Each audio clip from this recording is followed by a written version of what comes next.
আসসালামু আলাইকুম ওয়া রাহমাতুল্লাহি ওয়া বারাকাতুহু। আউযু বিল্লাহি মিনাশ শাইতানির রাজীম।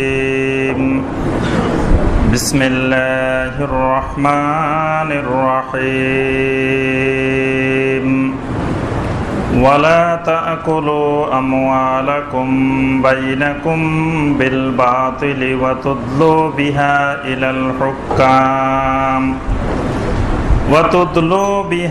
إلى الحكام لتأكلوا فريقا من أموال الناس بالإثم وأنتم تعلمون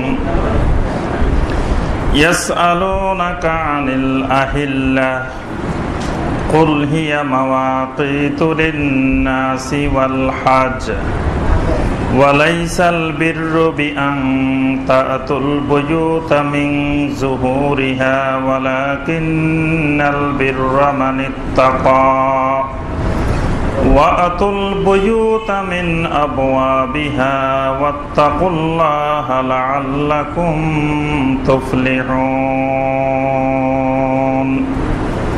اللهم صل على محمد وعلى آل محمد كما صليت على إبراهيم وعلى آل إبراهيم إنك حميد مجيد اللهم بارك على محمد وعلى آل محمد كما باركت على إبراهيم وعلى آل إبراهيم إنك حميد مجيد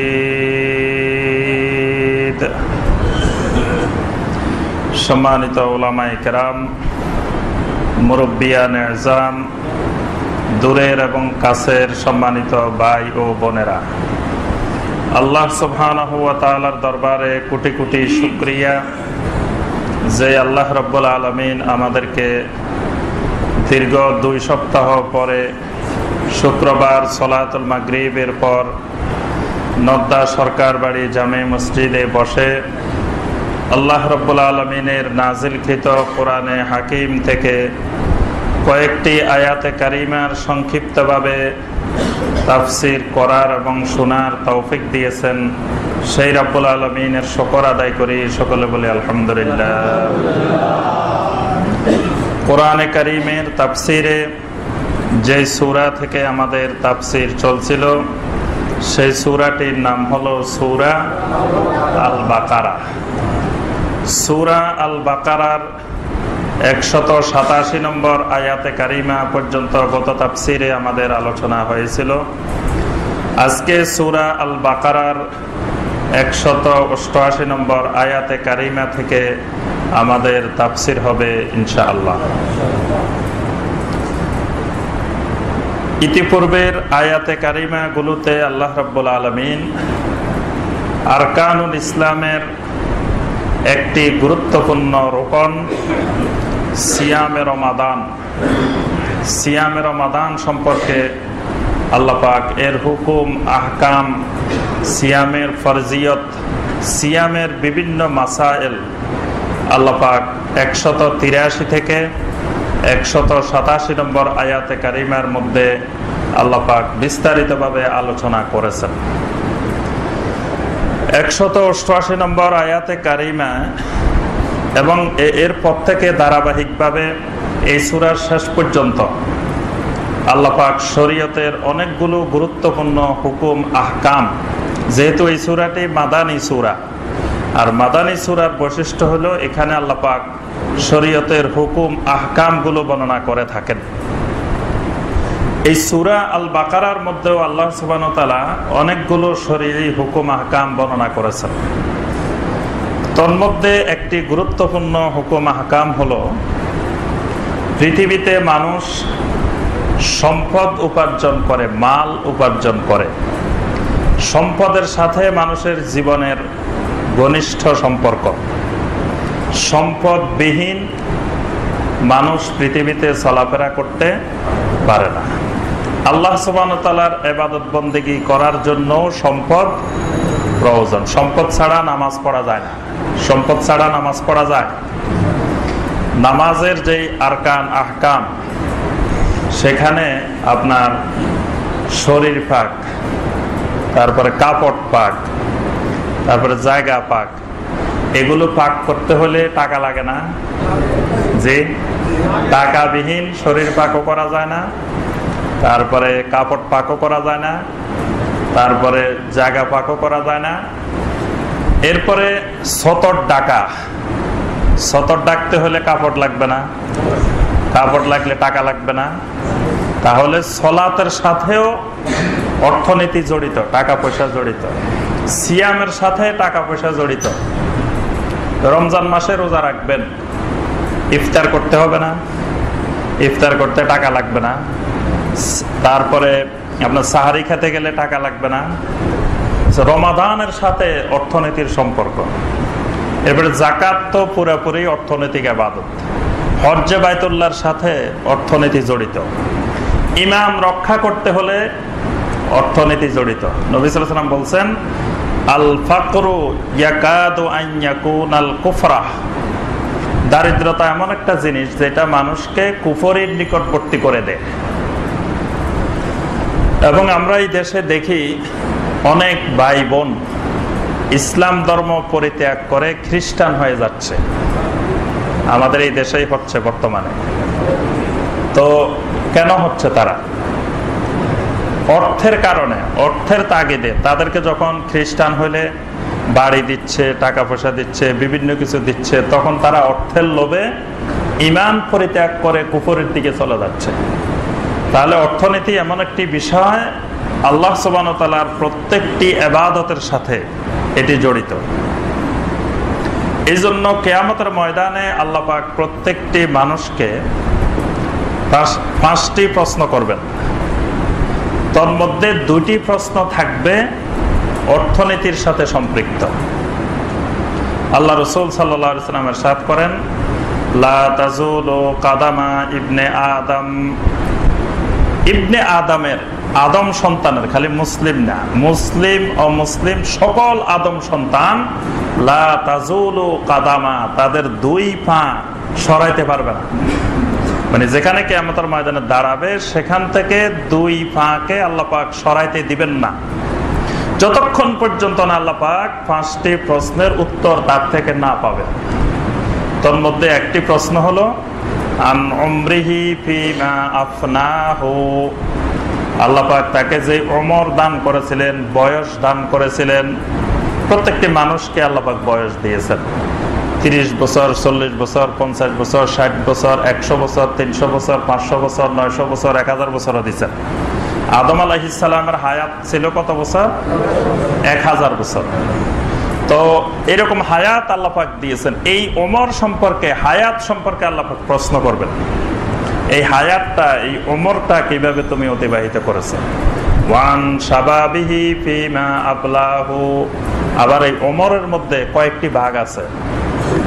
শিশুকাল আছে, কিশোরকাল আছে, যৌবনকাল আছে, বৃদ্ধকাল আছে, অনেকগুলো ভাগে বিভক্ত। তোর মধ্যে শুধু যৌবনকালের উপরে একটি প্রশ্ন থাকবে, শুধু যৌবনকাল। কারণ এই কালগুলোর মধ্যে সবচেয়ে গুরুত্বপূর্ণ সময় হলো যৌবনকাল। এই জন্য আল্লাহ পাক প্রশ্ন করবেন, ওয়ান শাবাবিহি ফিমা আবলাহু, তার শাবাব, তার যৌবনকাল কিভাবে অতিবাহিত করেছিল। 3 নম্বর প্রশ্ন হবে ওয়ান ইলমিহি ফিমা আমিলা বিহি, যতটুকু পরিমাণ এলেম ছিল, জ্ঞান ছিল, সেই জ্ঞানের আলোকে কতটুকু সে আমল করেছে। আমল সম্পর্কে, এলেম এবং আমল সম্পর্কে, এলেম আমল সম্পর্কে 2টা মিলে একটা প্রশ্ন। কয়টা হলো? 3টা। এরপরে 4র্থ এবং 5ম যে 2টি প্রশ্ন, 2টি প্রশ্নই অর্থনীতির সাথে সম্পৃক্ত। ওয়ান মালিহি মিন আইনা ইকতাসাবাহু, 4 নম্বর প্রশ্নটাই হলো ওয়ান মালিহি, মাল সম্পর্কে। মিন আইনা ইকতাসাবাহু, সম্পদ কোথা থেকে সেই উপার্জন করেছিল, উপার্জনের তরিকা, উপার্জনের মাধ্যম, আয়ের মাধ্যম কি ছিল তার। আর আরেকটা হলো ওয়াফিমা আনফাকাহু। পঞ্চম প্রশ্ন হলো খরচের মাধ্যম, ব্যয়ের মাধ্যম। ব্যয় কোন দিকে হয়েছে, আয় কোন দিক থেকে হয়েছে।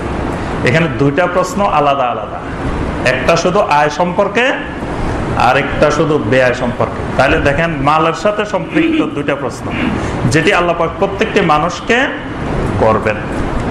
এই আয়টা মানুষ সম্পদের আয় দুই পদ্ধতিতে করতে পারে। এক পদ্ধতির নাম হলো হক পদ্ধতি, আর একটা হলো বাতিল পদ্ধতি। একজন মুমিন সম্পদ উপার্জন করবে, সম্পদ থাকা দোষণীয় বিষয় নয়, সম্পদ তো দরকারই। তাহলে সম্পদটা উপার্জন করবে কোন পদ্ধতিতে? হক, সত্য পদ্ধতিতে। আর তার বিপরীত হলো বাতিল। আমরা সালাতুল মাগরিবিতে তেলাওয়াত করেছি ওয়াকুল জাআল হাক্কু ওয়া যাহাকাল বাতিল। হকের বিপরীত বাতিল। তা আল্লাহ পাক বলতেছেন বাতিল পদ্ধতিতে সম্পদ উপার্জন করা যাবে না। সম্পদ উপার্জন করতে হবে কোন পদ্ধতিতে? হক পদ্ধতিতে। এখন বাতিল পদ্ধতি কোনটা, হক পদ্ধতি কোনটা? আল্লাহ সুবহানাহু ওয়া তাআলা ব্যবসা বাণিজ্যের জন্য, চাকরি বাকরির জন্য, তারপরে সম্পদ উপার্জনের যতগুলো মাধ্যম আছে, এই সবগুলো মাধ্যমের জন্য একটি পদ্ধতি আল্লাহ পাক নির্ধারণ করেছে। আল্লাহ পাকের নির্ধারিত ওই পদ্ধতিটার নাম হলো হক পদ্ধতি। আর এর বিপরীত যে পদ্ধতিটা, সেই পদ্ধতিটার নাম হলো বাতিল পদ্ধতি। তাহলে সুদের মাধ্যমে সম্পদ উপার্জন, এটা কি হক পদ্ধতি না বাতিল পদ্ধতি?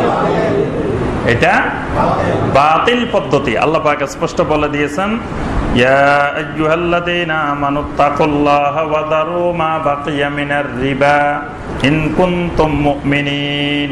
হে ঈমানদারগণ, যদি মুমিন হয়ে থাকো, মুমিনের দাবি করে থাকো, তাহলে এখনই সুদকে পরিত্যাগ করো, সুদ ছেড়ে দাও, সুদকে তালাক দিয়ে দাও। সুদের সাথে একজন মুমিনের কোনো সম্পর্ক থাকতে পারে। সুদকে খালি এক তালাক দুই তালাক দিলে হবে না, কয়েক শত তালাক দিতে হবে। আমাদের দেশে এখন এক তালাক দুই তালাকে সন্তুষ্ট হয় না, একেবারে তারে তালাক, তার 14 গোষ্ঠী তালাক, সবাইকে তালাক, কয়েক শত তালাক। ঠিক সুদকে, রেবাকে এইরকম কয়েক শত তালাক দিয়ে মুমিন পরিত্যাগ করতে হবে।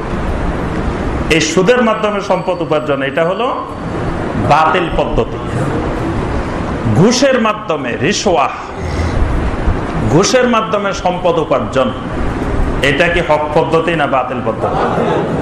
যদি আমরা বলি যে মানুষ খুশি হয়ে আমাকে মিষ্টি খাওয়ার জন্য দিছে, আপনি ওই চেয়ারে না বসে ঘরে বসে থাকেন, মানুষ যদি আপনার মিষ্টি খাওয়ার জন্য দিয়ে যায়, তাহলে মনে করবেন সেটা রেশওয়া না, ঘুষ না।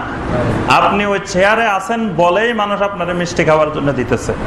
ওই মিষ্টি খাওয়া, চা খাওয়া, তারপরে আরো যা যা খাওয়া, এই সবগুলাই হলো রিশওয়া। আল্লাহ রাসূল সাল্লাল্লাহু আলাইহি ওয়াসাল্লাম বলেন আর রাশি ওয়াল মুরতাশি কালাহুমা ফিন্নার। আমরা সমাজে ঘুষখোরকে অপছন্দ করি, কিন্তু ঘুষ দাতাকে অপছন্দ করি না। আমরা সবাই কিন্তু ঘুষ দাতা, ঘুষ গ্রহিতা আশা করি নাই, থাকলে সেটা আল্লাহ ভালো জানেন, কিন্তু সবাই তো ঘুষ দাতা। আল্লাহ রাসূল সাল্লাল্লাহু আলাইহি ওয়াসাল্লাম বলছেন আর রাশি ওয়াল মুরতাশি, ঘুষ দাতা, ঘুষ গ্রহিতা, কালাহুমা ফিন্নার, দুইজনেই জাহান্নামে যাবে। তাহলে ঘুষ দাতারাও জাহান্নামে যেতে হবে। এটা এত মারাত্মক অপরাধ, এই বাতিল পদ্ধতি, দাতা গ্রহিতা দুইজনেই সমানভাবে জাহান্নামে। এই ঘুষের মাধ্যমে, রিশওয়ার মাধ্যমে যে সম্পদ উপার্জন, এটা হলো বাতিল পদ্ধতি। এরপরে হারাম জিনিসের ব্যবসা করা, হারাম জিনিসের ব্যবসা, যে জিনিস খাওয়া হারাম, যে জিনিস পান করা হারাম, যে জিনিস ব্যবহার করা হারাম, ওই জিনিসের ব্যবসা করাও হারাম। এই ব্যবসাটা হলো বাতিল ব্যবসা। যেমন পুরুষের জন্য স্বর্ণ ব্যবহার করা হারাম। এখন কেউ যদি নতুন জামাইকে স্বর্ণ হাদিয়া দেয়, শাশুড়ি নতুন জামাইকে স্বর্ণের চেইন বানাই দিল, তো এটা শাশুড়ি সোয়াবের কাজ করছে না হারাম কাজ করছে? হারাম কাজ করছে। জামাইকে হাদিয়া দিতে যাই, শাশুড়ি জাহান্নামে যাবে। দেখেন কত সুন্দর পদ্ধতি। জামাইরে বকশিশ দিতে যাই, জামাইকে খুশি করতে যাই, শাশুড়ি জাহান্নামে যাচ্ছে।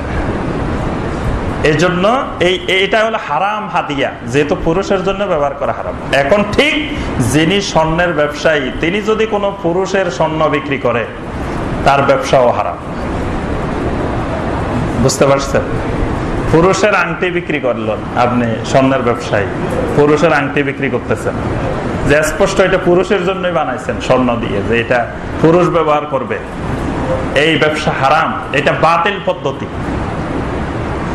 তারপরে আরো যা যা আছে, মানে যে জিনিস পুরুষের জন্য ব্যবহার করা হারাম, পুরুষের জন্য রেশমি কাপড় ব্যবহার করা হারাম। এখন আপনার কাপড়ের দোকান, কাপড়ের দোকানে আপনি রেশমি কাপড়ের পাঞ্জাবি রাখলেন, যে রেশমি কাপড়ের সিল্কের একেবারে ভালো ভালো পাঞ্জাবি আপনি রাখলেন, ব্যবসা করলেন। এই ব্যবসার মাধ্যমে যে উপার্জন, এটা কি বাতিল না হক? বাতিল পদ্ধতি। এই ব্যবসার মাধ্যমে আপনার যে উপার্জন হারাম।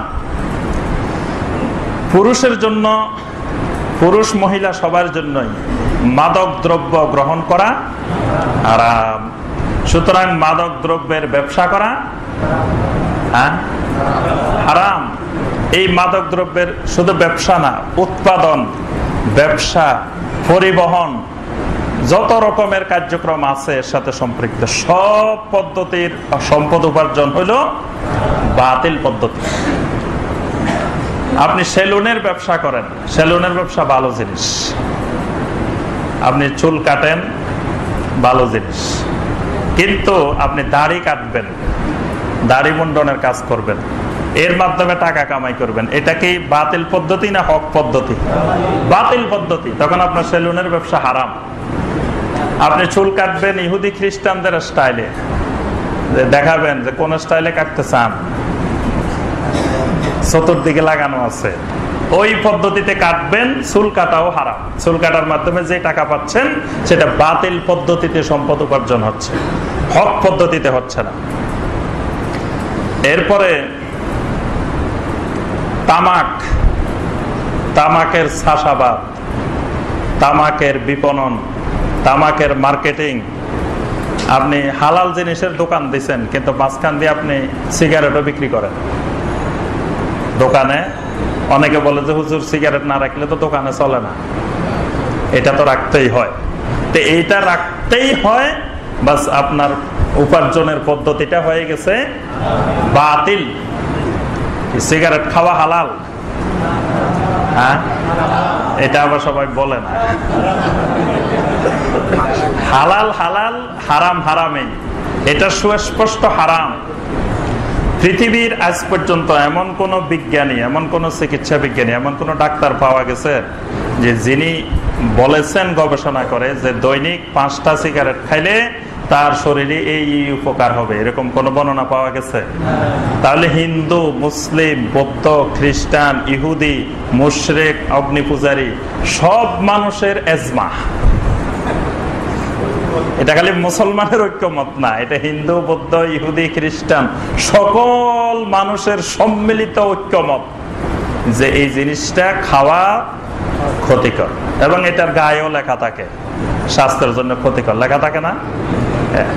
তাহলে ওই জিনিস আপনি মানুষের কাছে বিক্রি করে ব্যবসা করবেন, তা আপনি ক্ষতির জিনিস আরেকজনকে দিচ্ছেন, তো এই ব্যবসা কি হালাল না হারাম? হারাম। এটা বাতিল পদ্ধতির ব্যবসা। এইভাবে প্রত্যেকটি ব্যবসার সাথে হক পদ্ধতি, বাতিল পদ্ধতি দুইটাই আছে।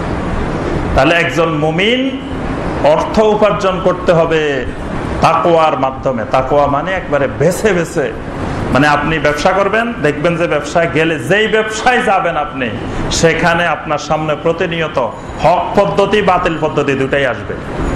কাপড়ের ব্যবসা করতে গেছেন, কাপড়ের দোকান দিচ্ছেন, ভালো জিনিস, দেখবেন যে আপনাকে ওই কাপড়ের দোকান সাজানোর জন্য ডল, ডল আছে না, অশ্লীল মহিলাদের জিনিসপত্র আনি আপনার কাপড় সাজাইতে হবে। তো ওই অশ্লীল জিনিস দিয়ে আপনার কাপড় সাজানো, এটা কি জায়েজ আছে? হারাম। ওই কাপড়ের ব্যবসা করতেছেন আপনি, ভালো জিনিসের ব্যবসা, কিন্তু ওই কারণে আপনার উপার্জন হারাম, বাতিল পদ্ধতি হয়ে গেল। সেখানে আপনাকে বেছে বেছে যেটা বাতিল সেটা গ্রহণ করা যাবে না। আপনি কাপড় বানাবেন, টেইলার কোন নবীর সুন্নত বলেন তো? ইদ্রিস আলাইহিস সালাম দর্জি ছিলেন, টেইলার ছিলেন। এটা একটা সুন্নতি পেশা, আলহামদুলিল্লাহ। কিন্তু আপনি এমন পোশাক বানাইবেন যেটা পুরুষের জন্য ব্যবহার করা হারাম, তাহলে আপনি এই যে শার্ট বানাই দিচ্ছেন, যে শার্ট বা প্যান্ট বানাই দিচ্ছেন, সেটা যদি শরীর খেলাপ হয়, এমন টাইট, সব সতর দেখা যাচ্ছে, সতর প্রকাশ পাচ্ছে, বা মহিলাদের পোশাক বানাচ্ছেন, আপনি এমন পোশাক বানাচ্ছেন যে পোশাকে মহিলা পোশাক পরার পরেও উলঙ্গ থাকে, বাস আপনি এই যে পেশা অবলম্বন করতেছেন, এটা বাতিল পদ্ধতির সম্পদ উপার্জন।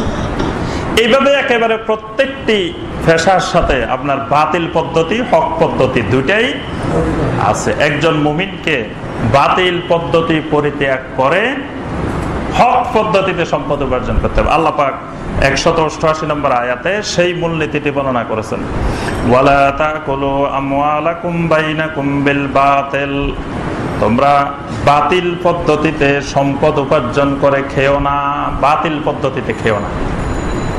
জমির আইল কেটে জমি বাড়াইলেন, কিছু ভাইয়ের অনেক সময় অভ্যাস থাকে, জায়গা জমিনের অভাব নাই, টাকা পয়সার অভাব নাই, তারপরেও আইল কাটে, আছে না এরকম? হ্যাঁ, ওইটা অভ্যাস, মানে জমির আইলের কাছে গেলে তার শরীরে আলাদা একটা পাওয়ার চলে আসে, যে কিভাবে একটা জমিন বাড়াবে, অথচ আপনি কাটে কাটে কতটুকু বাড়ানো যায়, কিন্তু তাও একটু কাটে কাটে বাড়াবে, এটা হলো তার অভ্যাস। তো এই যে 1 ইঞ্চি পরিমাণ বাড়াইলেন আপনি আইল কেটে, তো এই 1 ইঞ্চি বাড়ানোর কারণে জমির উপার্জন বাতিল পদ্ধতি হয়ে গেল। আল্লাহ পাক বলতেছেন, খবরদার বাতিল পদ্ধতিতে তোমরা সম্পদ উপার্জন করে খেও না, এই বাতিল পদ্ধতিটা হারাম। ইহুদি খ্রিস্টানদের নেতৃস্থানীয় আলেম ওলামা, পীর মাশায়েখ, তারপরে রাজনৈতিক ব্যক্তিত্ব, সমাজের নেতৃস্থানীয় ব্যক্তিত্ব, এরা বাতিল পদ্ধতিতে সম্পদ খাইত। আল্লাহ পাক এদের ব্যাপারে সূরা তাওবা স্পষ্টভাবে বলছেন, ইয়া আইয়ুহাল্লাযীনা আমানু ইন্না কাসীরাম মিনাল আহবারি ওয়ার রুহবান লা ইয়াকুলুনা আমওয়ালান নাস বিল বাতিল। হে ঈমানদারগণ, ইন্না কাসীরাম মিনাল আহবার ওয়ার রুহবান, আহবার এবং রুহবানেরা, এদের মধ্যে অধিকাংশই, আল্লাহ পাক সবগুলা বলেন নাই, বলছেন আহবার এবং রুহবানদের মধ্যে অধিকাংশই।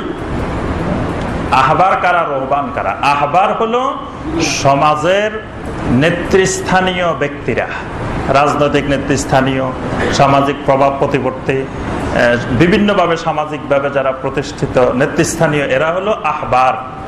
আর রুহবান হলো বড় বড় আলেম, বড় বড় পীর মাশায়েখ, এদেরকে বলা হয় রুহবান। আল্লাহ পাক বলতেছেন, অধিকাংশ আহবার এবং রুহবান লা ইয়াকুলুনা আমওয়ালান নাস বিল বাতিল, এরা বাতিল পদ্ধতিতে মানুষের সম্পদ ভক্ষণ করে, বাতিল পদ্ধতিতে মানুষের সম্পদ খায়। একজন মানুষ অসুস্থ হয়ে গেল, আসি বললো যে হুজুর আমি তো অসুস্থ, কি করা যায়? তো বললাম যে তুমি তাবিজ নিয়ে যাও। তাবিজের হাদিয়া কত? 5,000 টাকা।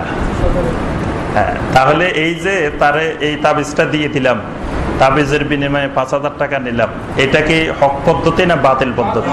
বাতিল পদ্ধতি। এই কাজটাকে মূর্খ লোকে করে না আলেমে করে? আল্লাহ পাকের কথা 100% হক, সহি।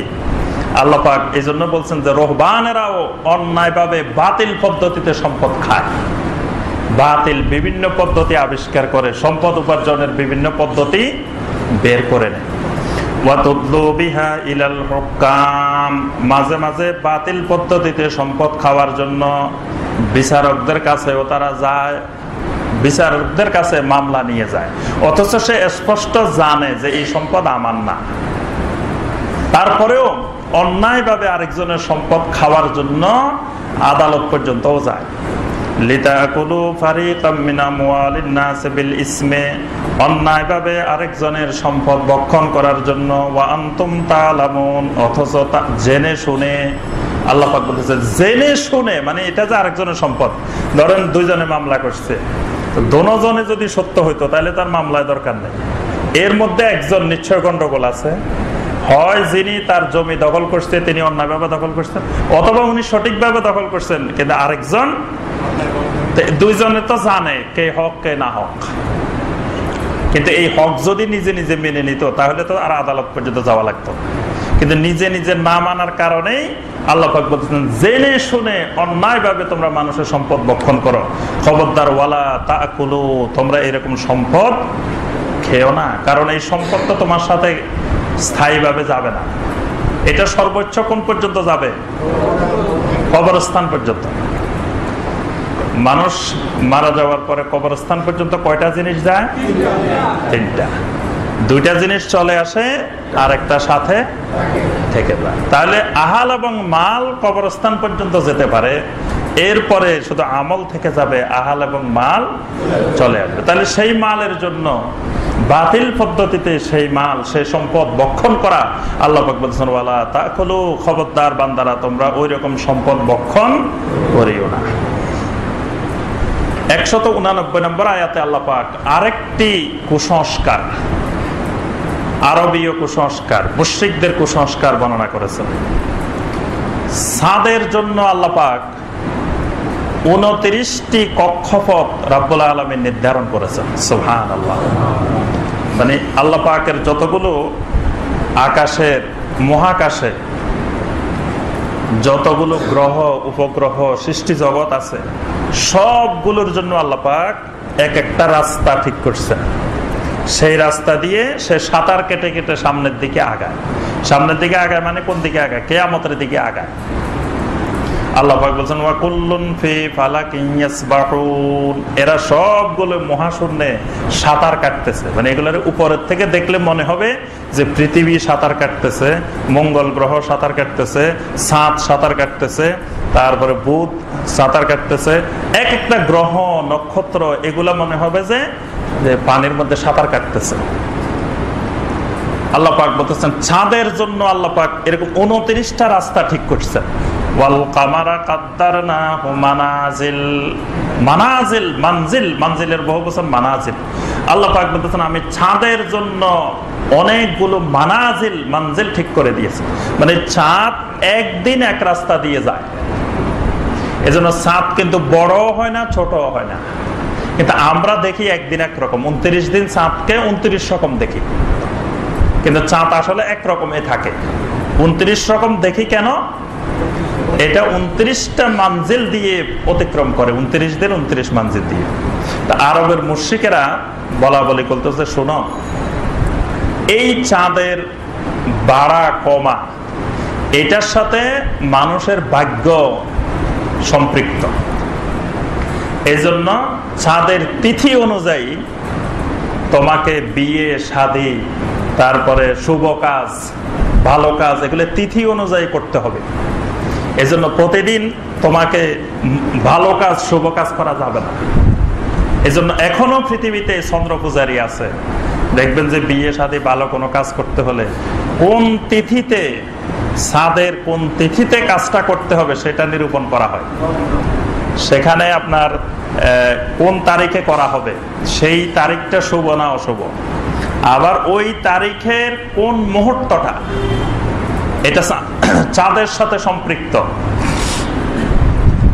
এই কুসংস্কারটা, এই শিরকি কার্যক্রমটা আরবের সমাজে প্রচলিত ছিল।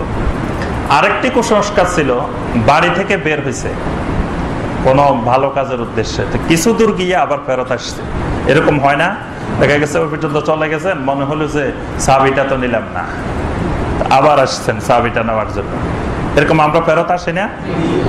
তা আরব দেশে এরকম ফেরত আসলে তো বাড়ির সামনে দিয়ে আসতো না। বাড়ির সামনে দিয়ে আসলে এটাকে খারাপ লক্ষণ মনে করা হতো। কোনো কারণে যদি আপনি ফেরত আসেন তো বাড়ির পিছনে দিয়ে আসতে হবে, বাড়ির সামনে দিয়ে আসা যাবে না। এই কুসংস্কারটি এখনো আছে, এখনো বিশেষ করে হিন্দু বৌদ্ধদের মধ্যে আছে। আর হিন্দু বৌদ্ধ থেকে আমাদের এই উপমহাদেশের মুসলমানদের কাছে অনেক কিছু হিন্দু বৌদ্ধ থেকে ওই কুসংস্কার গুলো মুসলিমদের মধ্যে চলে আসছে।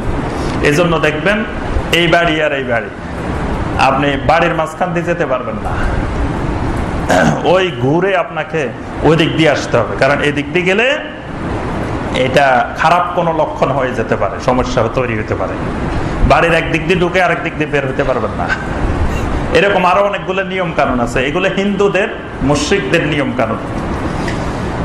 আল্লাহ পাক এই দুটি কুসংস্কার সম্পর্কে 189 নম্বর আয়াতে বর্ণনা করছেন। ইয়াসআলুনাকা আনিল আহিল্লা, মানুষ আপনাকে ছাপ বড় হওয়া ছোট হওয়া এই সম্পর্কে আপনাকে জিজ্ঞাসাবাদ করে।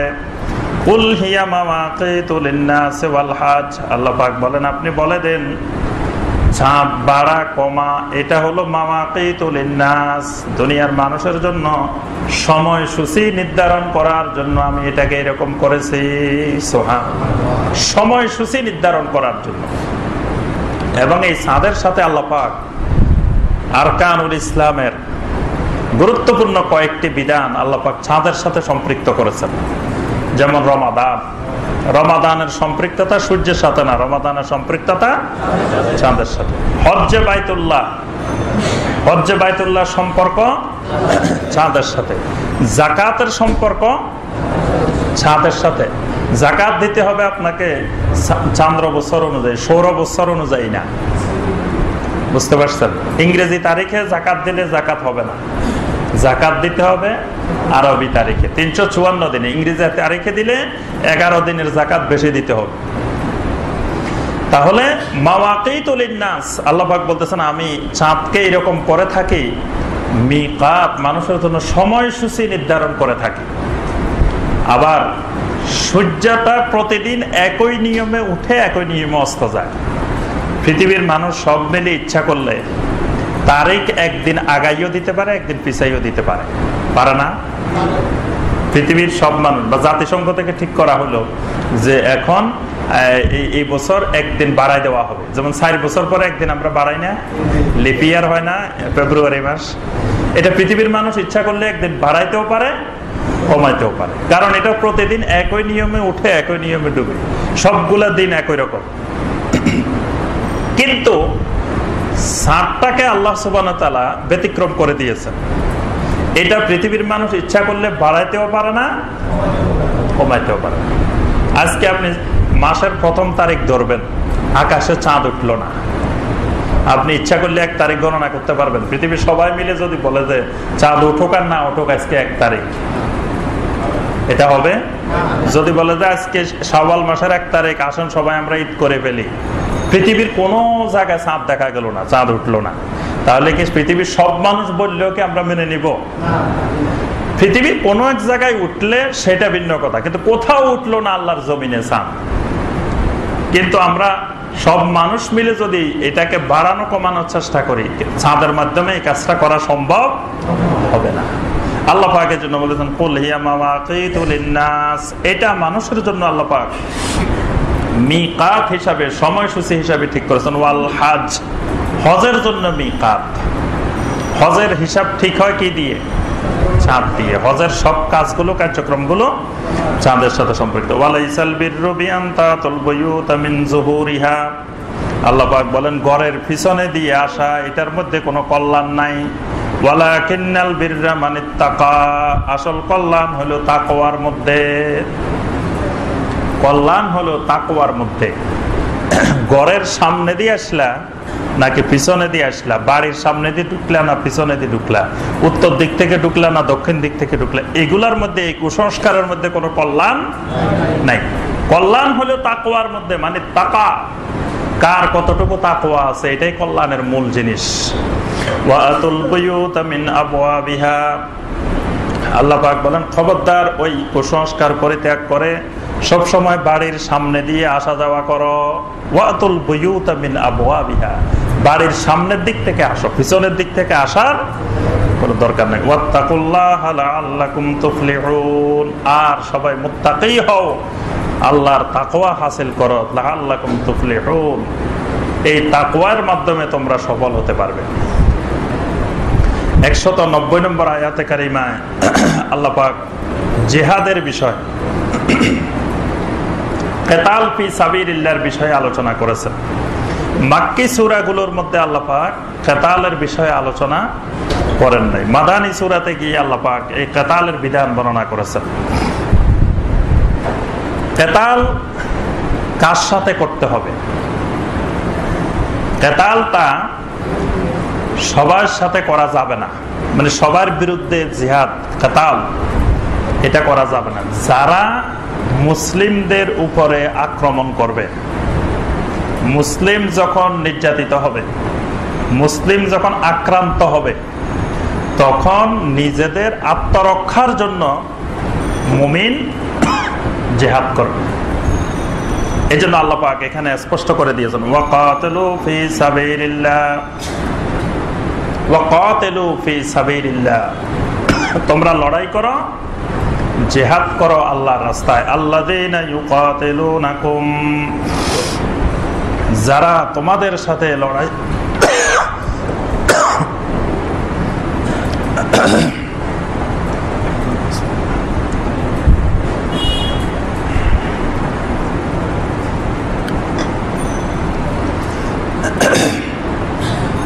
যারা তোমাদের সাথে লড়াই করে তাদের সাথেই শুধুমাত্র লড়াই করো। মানে কোন নিরীহ নিরপরাধ মানুষ যে তোমাদের সাথে লড়াই করে না, এরকম মানুষের সাথে লড়াই জিহাদ তোমাদের করা যাবে না। ওয়ালা তাতাদু, আর এই জিহাদ করতে গিয়ে খবরদার সীমা লঙ্ঘন করিও না। সীমা লঙ্ঘন কি? নবী সাল্লাল্লাহু আলাইহি ওয়াসাল্লাম জিহাদের আগে একটি খুতবা দিতেন। ওই খুতবার মধ্যে নবী সাল্লাল্লাহু আলাইহি ওয়াসাল্লাম বলে দিতেন, তোমরা যে এলাকায় যাবে সেই এলাকার শিশুদের উপরে, বৃদ্ধদের উপরে আক্রমণ করা যাবে না, নারীদের উপরে আক্রমণ করা যাবে না, সেই এলাকার কোনো গাছ নষ্ট করা যাবে না, বাড়িঘরে আগুন দেওয়া যাবে না। এরকম অনেকগুলো নীতিমালা নবী সাল্লাল্লাহু আলাইহি ওয়াসাল্লাম বলে দিতেন। এগুলোর ব্যাপারে আল্লাহ পাক বলতেছেন, ওয়ালা তাতাদু, খবরদার তোমরা সেখানে সীমা লঙ্ঘন করিও না। ইন্নাল্লাহা লা ইউহিব্বুল মুতাদিন, আল্লাহ পাক সীমা লঙ্ঘনকারীদেরকে পছন্দ করেন না। যারা মুতাদিন, যারা এরকম সীমা লঙ্ঘন করে, আল্লাহ পাক এই মানুষগুলোকে কখনো পছন্দ করেন না। এখন নবী সাল্লাল্লাহু আলাইহি ওয়াসাল্লাম যখন এই কিতালের কথা বললেন, জিহাদের কথা বললেন, তখন মুশরিকেরা বলল যে এটা তো একটা ফিতনা, এই যে মানুষকে মারা, মানুষকে হত্যা করা। কিতালের উদ্দেশ্যই তো মানে আমাদেরকে কেউ আক্রমণ করলো, এটা ঠেকানো, এটা ঠেকাইতে গিয়ে তো তারাও মারা যেতে পারে। এখন এই যে মানুষগুলো মারা যাচ্ছে, এটাকে মুশরিকেরা নাম দিল এটা তো একটা ফিতনা। আসলে ফিতনা কোনটা? ফিতনা হলো যারা নিরীহ নিরপরাধ মানুষের উপরে আক্রমণ করলো, সেটাই তো ফিতনা। এখন ওই আক্রমণ করছে ওইটা ফিতনা না, আপনি কেন ঠেকাইতে গেলেন এটা ফিতনা। দেখেন এই নিয়মটা সেই হাজার হাজার বছর আগ থেকে আজও পৃথিবীতে আছে। ইসরায়েল ফিলিস্তিনের নিরীহ নিরপরাধ মুসলিমদের উপরে আক্রমণ করে, কিন্তু সেটাকে বিশ্ব সন্ত্রাস বলে না। এই যে এমন নির্মম ভাবে শিশুদেরকে হত্যা করলো কিছুদিন আগে, কত মুসলিম শিশুদেরকে ধরে নিয়ে তারা শহীদ করে দিল, কত মা বোনদেরকে তারা শহীদ করলো, কত মানুষকে তারা হত্যা করলো। এই হত্যাটাকে বিশ্ব জাতিসংঘ বা অন্য কেউ এটাকে সন্ত্রাস বলে না। অথচ ফিলিস্তিনের নিরস্ত্র মানুষগুলো হয়তো একটা পাথর মারছে, একটা ডেল ছুটছে, কিছু করছে নিজেরা বেঁচে থাকার তাগিদে, সেটাকে আবার ওই বিশ্বের মিডিয়াগুলো, তারপরে বিশ্বের মোড়লেরা সর্দারেরা বলে যে সেটা সন্ত্রাসবাদ। অথচ সন্ত্রাসবাদ হলো কোনটা? ইসরায়েল যেটা করতেছে সেটাই হলো অরিজিনাল সন্ত্রাসবাদ। তাদেরকে ওই সন্ত্রাসবাদী কার্যক্রম বন্ধ করলেই তো পৃথিবীতে সন্ত্রাস বন্ধ হয়ে যায়, কিন্তু কেউ বলে না যে তোমাদের সন্ত্রাসবাদী কাজ বন্ধ করো, বরং ওই নিরীহ মানুষগুলোকে বলা হয় সন্ত্রাস। নবী সাল্লাল্লাহু আলাইহি ওয়াসাল্লামের যুগে মুসলিমদেরকে অত্যাচার নির্যাতন করতে করতে শেষ, এত মারা মারতেছে, সেটা কিন্তু সন্ত্রাস না, ফিতনা না।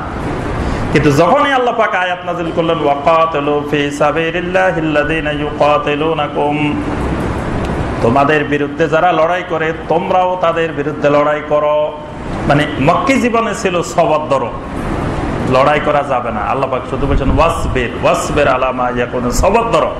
তা আল্লাহ পাক বলেছেন এখন আর সবরের সময় নেই, এখন আক্রমণ আসলে তোমরাও আক্রমণ করো। এখন বলে যে দেখো মুসলিমেরা এখন সন্ত্রাসী হয়ে গেছে, জঙ্গি হয়ে গেছে, যে এখন আমাদেরকে আক্রমণ করে, মানে আমরা মারমু, তোমরা শুধু চুপ করে বলো, কিছু বলিও না। তোমরা কিছু বললে বাস সন্ত্রাসী। আল্লাহ পাক ওই কথাটা উল্লেখ করেছেন ওয়াকতুলুহুম হাইসু সাকিফতুমুহুম। আল্লাহ পাক বলেন ওয়াকতুলুহুম হাইসু সাকিফতুমুহুম, ওই মুশরিকদেরকে যেখানে পাও সেখানেই হত্যা করো। কড়া নির্দেশ, ওয়াকতুলুহুম হাইসু সাকিফতুমুহুম, যেখানে পাইবে সেখানেই হত্যা করবে। এটা কাদেরকে? যারা যুদ্ধ করার জন্য আসছে তাদেরকেই বলা হচ্ছে যে যেখানে পাবে সেখানে হত্যা করবে। তার অর্থ এই নয় যে ওই নিরীহ মানুষ, মক্কার লোকেরা যুদ্ধ করতে আসছে, মক্কার যারা যুদ্ধ করতে আসে নাই, যারা নিরীহ মানুষ, তাদেরকে গিয়ে আক্রমণ করে হত্যা করে ফেলতে হবে যেখানে পাওয়া যায়, এটা বলেন নাই। এদেরকে যেখানে পাও সেখানেই হত্যা করো। মানে আল্লাহ পাক এখন আর ওই চুপ করে শুধু সহ্য করা সবরের নীতি আল্লাহ পাক উচ্চ পর্যায়ে গিয়ে, মানে সবরের এই উচ্চ পর্যায়ে আল্লাহ পাক বলেছেন ওয়াকতুলুহুম হাইসু সাকিফতুমুহুম, যেখানেই তাদেরকে পাইবে সেখানেই তাদেরকে হত্যা করো। ওয়া আখরিজুহুম মিন হাইসু আখরাজুকুম, তোমাদেরকে যেখান থেকে তারা বের করে দিয়েছে তোমরাও তাদেরকে সেখান থেকে বের করে দাও। কড়া নির্দেশ। কোথা থেকে বের করে দিছে? মক্কা থেকে বের করে দিছে। আল্লাহ পাক বলতেছেন মক্কা থেকে যারা তোমাদেরকে বের করছে তোমরাও তাদেরকে মক্কা থেকে বের করে দাও। তাহলে এই যে মক্কা থেকে বের করার বিপরীতে তাদেরকে মক্কা থেকে বের করা, এটাও আল্লাহর বিধান। তারা আমাদেরকে বের করে দিছে, তারা আমাদেরকে নির্যাতন করতেছে, আর আমরা শুধু তাদের জন্য দোয়া করতে থাকবো, এটা ইসলামের বিধান না। ইসলামের বিধান হলো দোয়া করারও একটা সীমা আছে। যখন সীমা অতিক্রান্ত হয়ে যাবে তখন আর দোয়া না, দোয়ার সাথে সাথে মানে প্রতিবাদ, তার ব্যাপারে আল্লাহ পাকের কড়া নির্দেশও এই ব্যাপারে এসে গেছে। ওয়া আখরিজুহুম মিন হাইসু আখরাজুকুম, তোমাদেরকে যে মক্কা থেকে বের করে দিয়েছে তোমরাও তাদেরকে সেই মক্কা থেকে বের করে দাও। এখানে আল্লাহ পাক মক্কা বিজয়ের নির্দেশ দিচ্ছেন।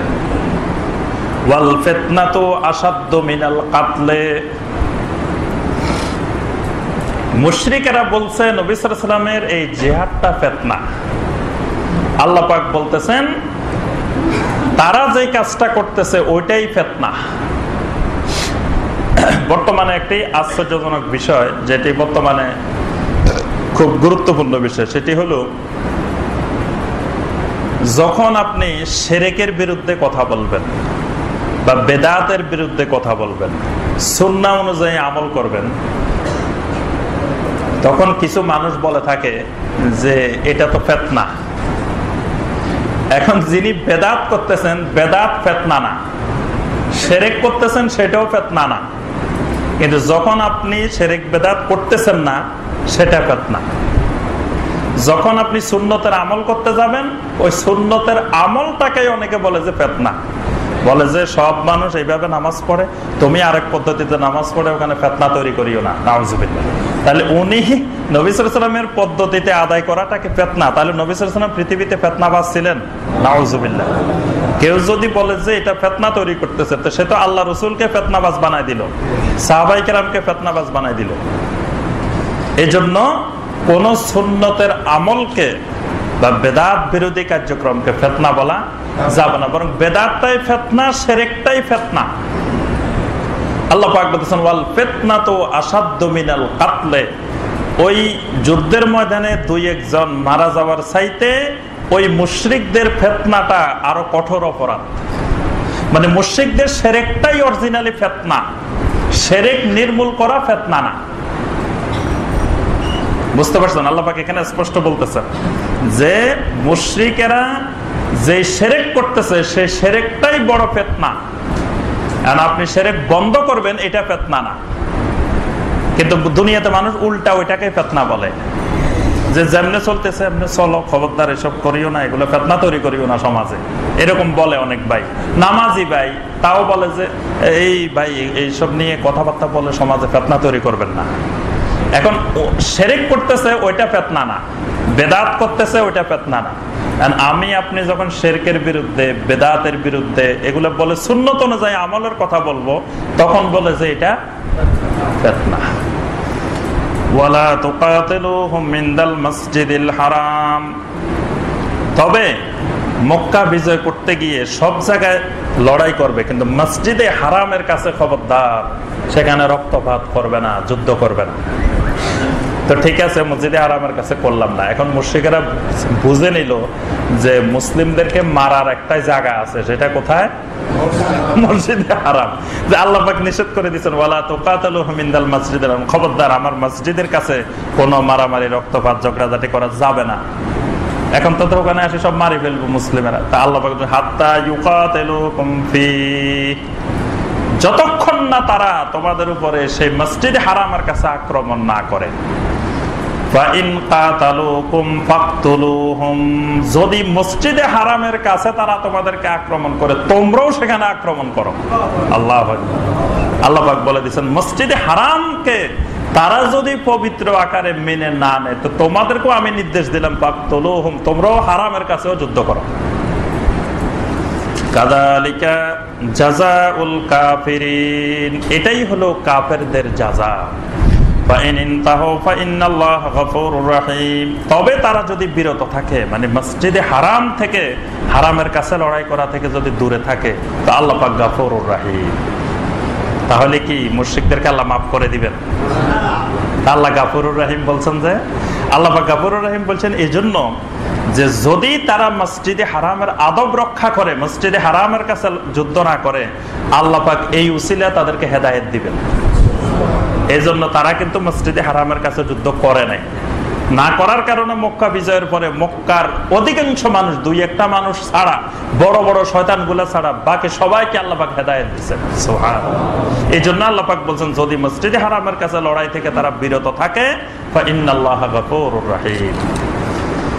ওয়াকাতিলুহুম হাত্তা লা তাকুনা ফিতনাহ, তোমরা লড়াই, সংগ্রাম, আন্দোলন অব্যাহত রাখো যতক্ষণ না পৃথিবী থেকে ফিতনা নির্মূল হয়ে যায়। এখানে ফিতনার অর্থ কি? শিরক। ফিতনা হলো শিরক, শিরকটাই ফিতনা। ফিতনা দূর হওয়া পর্যন্ত তোমাদের আন্দোলন, সংগ্রাম, জিহাদ, লড়াই অব্যাহত থাকবে। ওয়ায়াকুনাদ-দীনু লিল্লাহ, তাওহীদ প্রতিষ্ঠা হওয়া পর্যন্ত। ওয়ায়াকুনাদ-দীনু লিল্লাহ মানে দ্বীন শুধুমাত্র আল্লাহর হয়ে যাবে, দ্বীন আর কারো থাকবে না।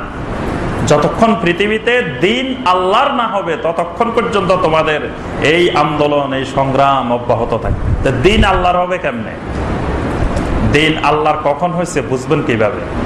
বুঝবো তখনই দ্বীন আল্লাহর হয়েছে, মসজিদে বলবে আল্লাহু আকবার, আল্লাহু আকবার, আল্লাহর ঘোষণা আসবে, সাথে সাথে সকল দোকানপাট বন্ধ হয়ে যাবে, ব্যবসা বাণিজ্য বন্ধ হয়ে যাবে, গাড়ি থেমে যাবে, সব মানুষ মসজিদমুখী হবে, অমুসলিম দরজা বন্ধ করে বসে থাকবে। দ্বীন আল্লাহ, আল্লাহর হুকুম এসে গেছে, সব স্টপ হয়ে যাবে, বাস শুধু আল্লাহর হুকুম চলবে। এটাকে বলো ওয়ায়াকুনাদ-দীনু লিল্লাহ, দ্বীন আল্লাহর হয়ে যাবে। আল্লাহ পাক মদকে হারাম করেছেন, দেশে প্রকাশ্যে কোনো মদ কেউ পান করবে না এবং মদের কোনো ব্যবসাও চলবে না। তাহলে বুঝবেন দ্বীন আল্লাহর হয়েছে। আল্লাহ পাক জেনা, ব্যভিচার, লেওয়াতাত, সমকামিতা এগুলোকে আল্লাহ পাক হারাম করেছেন। যখন আমরা দেখব সমাজে এই জেনা, বেবিচার, দর্শন, সমকামিতা এগুলা নাই, তখন বুঝতে হবে দিন আল্লাহর হয়ে গেছে। সমাজের প্রত্যেকটা মানুষ যাদের উপরে যাকাত ফরজ, যাকাত আদায় করতেছে, বুঝতে হবে দিন আল্লাহর হয়ে গেছে। কিন্তু যখন দেখবো যে দিন আল্লাহর হয় নাই, ততক্ষণ একজন মুমিন, যতক্ষণ তার ঈমান আছে, ততক্ষণ এই ফিতনা নির্মূল করার জন্য তার প্রচেষ্টা অব্যাহত থাকবে।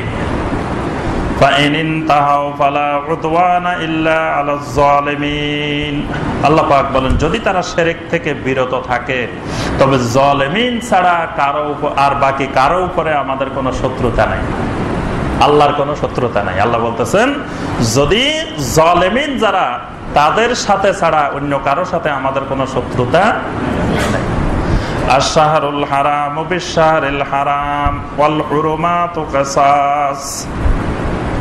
শাহরে হারাম, শাহরে হারামের মোকাবেলায় শাহরে হারাম কয়টা?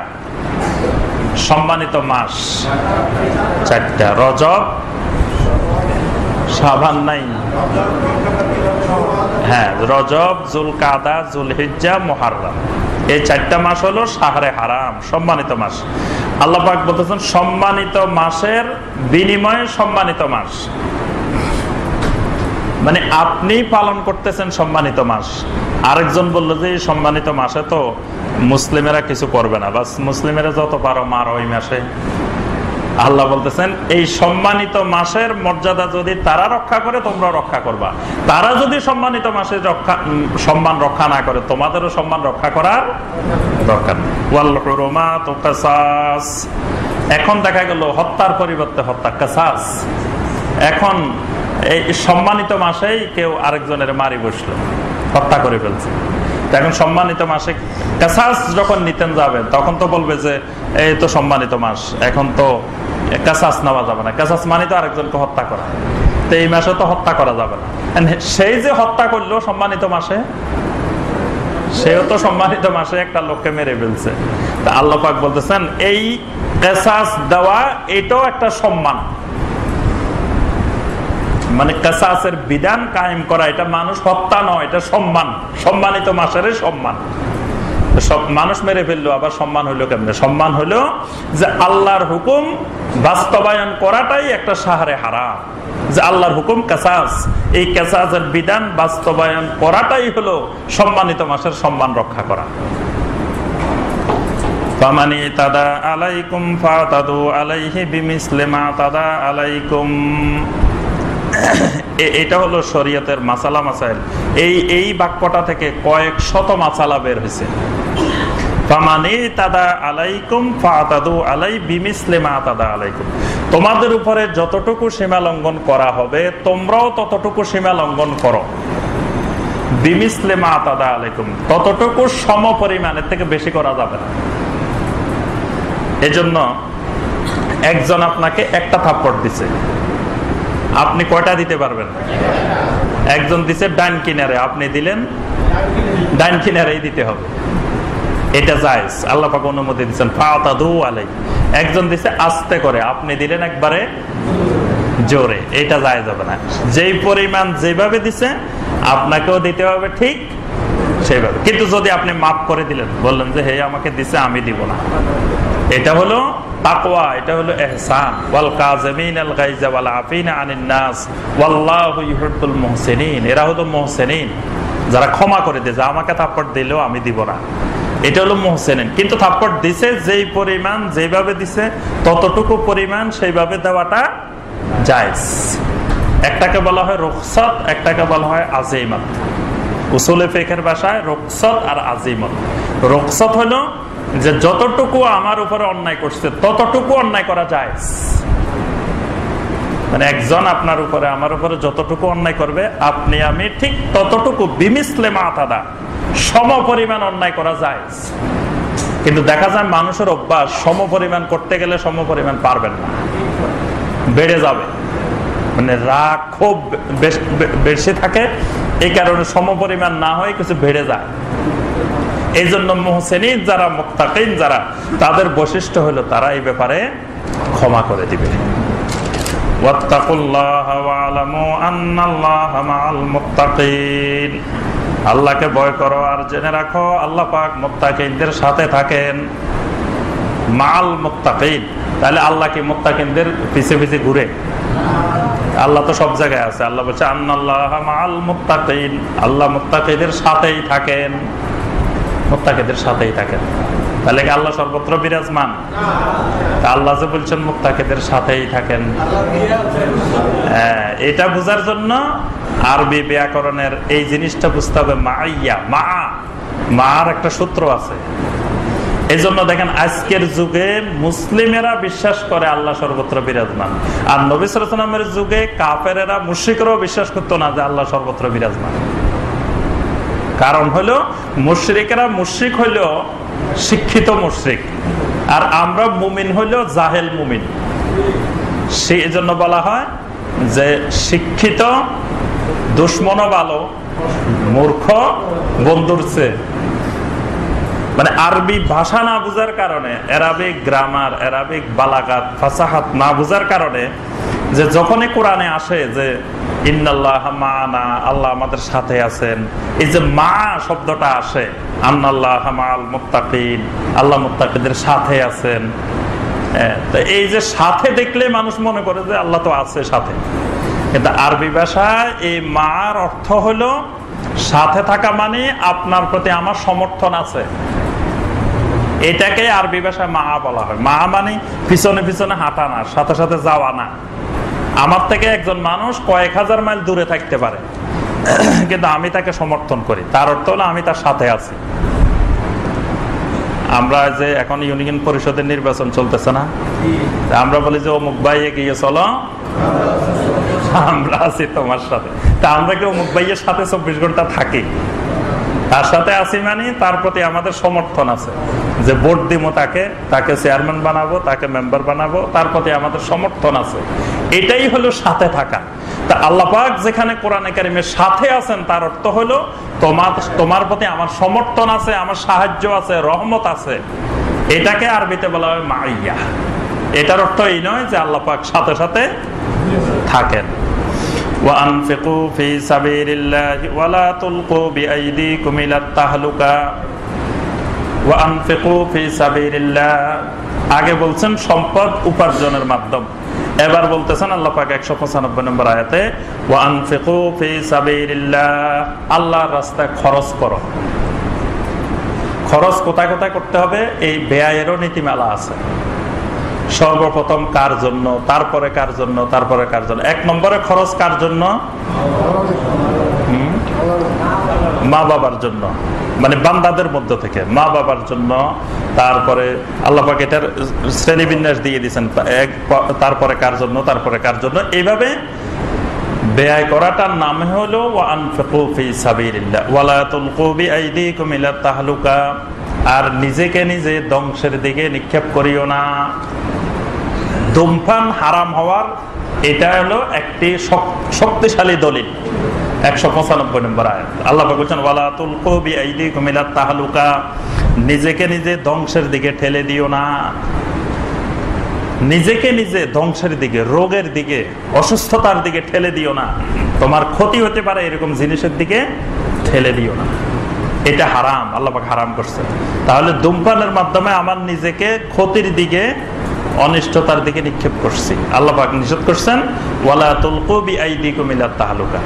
এখানে আরেকটা জিনিস লক্ষ্য করেন, ওয়ানফিকু ফি সাবিলিল্লাহি ওয়ালা তুলকু বিআইদিকুম ইলা তাহলুকা। আল্লাহর রাস্তায় খরচ করো, নিজেকে নিজে ধ্বংসের দিকে ঠেলে দিও না। দুইটা জিনিস আল্লাহ পাক একসাথে বললেন কেন? তার অর্থ হলো ওই ক্ষতিকর জিনিস না খাই ওই টাকাটা আল্লাহর রাস্তায় খরচ করো। একজন মানুষ দৈনিক ধূমপানের পিছনে কত টাকা ব্যয় করে? আল্লাহ পাক বলতেছে ওই ক্ষতির কাজে ব্যয় না করে ওইটা আল্লাহর রাস্তায় খরচ করো। দুইটা একসাথে বলছেন যে আনফিকু ফি সাবিলিল্লাহ ওয়ালা তুলকু বিআইদিকুম ইলা তাহলুকা। আল্লাহর রাস্তায় খরচ করো আর ওই নিজেকে নিজে ধ্বংসের দিকে ঠেলে দিও না। তাহলে ধ্বংসের দিকে ঠেলে দেওয়ার জন্য যে পরিমাণ অর্থ খরচ হয় সেটা ওখানে খরচ না করে ওয়ানফিকু ফি সাবিলিল্লাহ, আল্লাহর রাস্তায় খরচ করো। এরকম যদি প্রতিদিন আপনি যদি 20 টাকারও যদি আপনি সিগারেট কিনেন, এখন সিগারেট একটা কত করে? হ্যাঁ, সবাই জানে। তাহলে এই দৈনিক যেই টাকাটা খরচ হয়, এই টাকাটা আপনি আল্লাহর রাস্তায় খরচ করেন, তাহলে দেখেন আপনার অ্যাকাউন্টে কত লক্ষ লক্ষ টাকা জমা হয়ে যাবে। আপনি এক মাসের হিসাব করেন না, এক মাসে কত টাকা যায়। ওই এক মাসের টাকা যদি আপনি আল্লাহর রাস্তায় খরচ করেন, এইভাবে 60 বছর 70 বছর যদি খরচ করতে থাকেন, কত লক্ষ কোটি টাকা আপনার অ্যাকাউন্টে জমা হয়ে গেছে, আখিরাতের অ্যাকাউন্টে। আর যত আপনি ওই যে এটা খাইতেছেন, তত আপনার ভিতরে রোগ ব্যাধি জমা করতেছেন, নিজেকে বরাবর ধ্বংসের দিকে ঠেলে দিচ্ছেন, তাড়াতাড়ি মৃত্যুর দিকে ঠেলে দিচ্ছেন। এই জন্য আল্লাহ পাক বলতেছেন, ওয়ালা তুলকু বিআইদিকুম ইলা তাহলুকা, খবরদার নিজেকে নিজে ধ্বংসের দিকে ঠেলে দিও না। ওয়া আহসিনু ইন্নাল্লাহা ইউহিব্বুল মুহসিনিন, আর সব সময় ইহসানের নীতি অবলম্বন করো, আল্লাহ পাক মুহসিনিনদেরকে ভালোবাসেন। তাহলে বোঝা গেল এই ধ্বংসের দিকে ঠেলে না দিয়ে আল্লাহর রাস্তায় খরচ করা, এটা মুহসিনের গুণ, এটা আল্লাহর মুহসিন বান্দাদের গুণ। আল্লাহর মুহসিন বান্দারা এই হিসাবটা করে যে আমি দৈনিক 5টা পান খাই, অনেকের আছে পান খাওয়ার অভ্যাস, তো 5টা পান থেকে আমি একটা কমাই দিলাম, 4টা খাইলাম, তো 4টা খাইলে একটা বেঁচে গেল না, এই টাকাটা আমি আল্লাহর রাস্তায় খরচ করি। এইরকম করাটা আল্লাহ বলতেছেন এটা মুহসিনের গুণ। এসব বান্দারা মুহসিন হয়ে যায়। আপনার কাছে হয়তো মনে হইতেছে পান একটা 2 টাকা, একদিন যদি 2 টাকা হয়, এক বছরে কয় টাকা হয়েছে? বুঝতে পারছেন? এইভাবেই মানে নবী সাল্লাল্লাহু আলাইহি ওয়াসাল্লাম বলছেন যে অল্প আমল করো, কিন্তু সেই আমলটা যদি এদামত থাকে, নিয়মিত হয়, তো সেটা আল্লাহর কাছে অনেক বেড়ে যায়। প্রতিদিন তাহাজ্জুদ পড়েন, খালি 4 রাকাত করে পড়েন, তবে একদিন রাত্রে আপনি 50 রাকাত পড়ে ফেলছেন, আর সারা বছর খবরে নেই।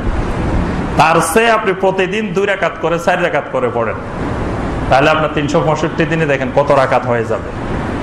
এজন্য একদিন ওই দিবস পালন করে মানে সব করে ফেলা, এটা হলো অমুসলিমদের রীতি, আর কন্টিনিউ করে যাওয়া এটা মুসলিমের রীতি।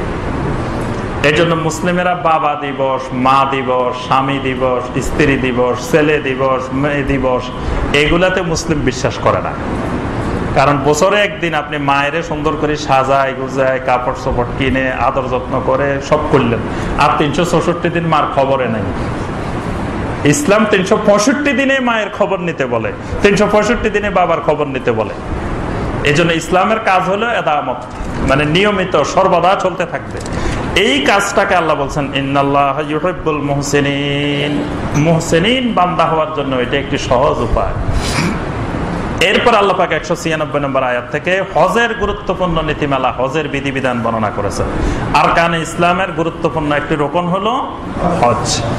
ওয়া আতিম্মুল হাজ্জা ওয়াল উমরাতা লিল্লাহ, ওয়া আতিম্মুল হাজ্জা ওয়াল উমরাতা লিল্লাহ, আর মুমিনেরা তোমরা আল্লাহর জন্য হজ এবং উমরা করো।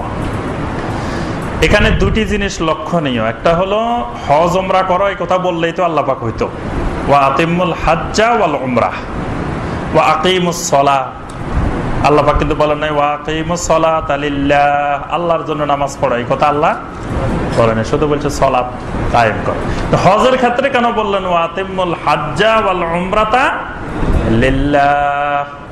বোঝা গেল মানুষ হজ উমরা আল্লাহর উদ্দেশ্য ছাড়াও করে। বুঝতে পারছেন? হজ উমরাটা পৃথিবীর অনেক মানুষ যুগে যুগে করছে, কিন্তু সেটা আল্লাহর জন্য করে নাই। অনেকে বিভিন্ন উদ্দেশ্য নিয়ে করে। কেউ উদ্দেশ্য করে আমার এখন হাজী সাহেব হওয়া দরকার, বুড়া হয়ে গেছি, মানুষ নামের আগে একটা হাজি না থাকলে, আল হাজ না থাকলে কেমন হয়। তারপরে কেউ আবার ব্যবসার উদ্দেশ্যে হজ করে, বিভিন্ন উদ্দেশ্য নিয়ে করে। আল্লাহ পাক বলছে ওয়া আতিম্মুল হাজ্জা ওয়াল উমরাতা লিল্লাহ, হজ করো উমরা করো সেটা শুধুমাত্র আল্লাহর জন্য। দ্বিতীয় হলো ইমাম আহমদ বিন হাম্বল রাহিমাহুল্লাহ বলছেন হজও ফরজ উমরাও ফরজ। যেহেতু আল্লাহ পাক একসাথে দুইটা বলছেন ওয়া আতিম্মুল হাজ্জা ওয়াল উমরাতা লিল্লাহ, হজের নির্দেশটা যেভাবে আসছে উমরার নির্দেশটাও সেইভাবে আসছে, একইভাবে আসছে, কিন্তু ওয়া আতিম্মুল হাজ্জা ওয়াল উমরাতা লিল্লাহ, আল্লাহর জন্য হজও করো উমরাও করো। সুতরাং যার কাছে টাকা আছে তার জন্য হজও ফরজ উমরাও ফরজ। কিন্তু হানাফি মাযহাবের ফকিহরা বলছেন যে উমরা সুন্নাত, হজ ফরজ। কিন্তু ইমাম আহমদ বিন হাম্বলের মত হলো যে হজ উমরা দুটাই ফরজ। জীবনে একবার হজ করাও ফরজ, জীবনে একবার উমরা করাও ফরজ। এখন সুন্নত হোক আর ফরজ হোক, আল্লাহ পাক যাদেরকে টাকা দিচ্ছেন, সম্পদ আছে, তাদের হজ করার পাশাপাশি উমরাও করাটা উচিত। যদি কোনো কারণে বাধা প্রাপ্ত হও, অসুস্থতার কারণে অথবা শত্রুর কারণে সে হজ পর্যন্ত যাইতে পারে না, তা আল্লাহ পাক বলতেছে তুমি যদি না যাইতে পারো ফামাস্তাইসারা মিনাল হাদিয়ে, তোমার হাদিটা পাঠিয়ে দাও। হাদি মানে কি? কোরবানি। কোরবানি যে পশুটা সেটা পাঠিয়ে দাও। এখন বর্তমান যুগে তো হাদি নিয়ে হজে যাওয়া সম্ভব না। তার অর্থ হলো তুমি হাদির টাকাটা পাঠাই দাও। বুঝতে পারছেন? মানে হাদি নিয়ে যেতে পারেন, বিমানের মধ্যে আপনাকে গরু তুলতে দিবে? যদি বলেন যে আমি হজে যাবো, এয়ারপোর্টে গরু লই ঢুকেন, তাহলে আমি গরু সব দরবারে নিয়ে যেতে পারি, ওট নিয়ে যেতে পারি, ছাগল নিয়ে যেতে পারি, মহিষ নিয়ে যেতে পারি, টাকে করি, মক্কা শরীফ নিয়ে যেতে পারবো না কেন? যদি বিমানে যাই বসে থাকেন তাহলে নেওয়া যাবে না। তাহলে কি করতে হবে? ওই হাদির টাকাটা পৌঁছায় দিতে হবে। তার অর্থ হলো আপনি কোনো কারণে বাধাগ্রস্ত হয়েছেন, যেতে পারতেছেন না, আপনার পরিবর্তে আরেকজনকে ওই হাদির টাকা নিয়ে আপনি হজে পাঠাই দিতে হবে। বুঝতে পারছেন কথাটা?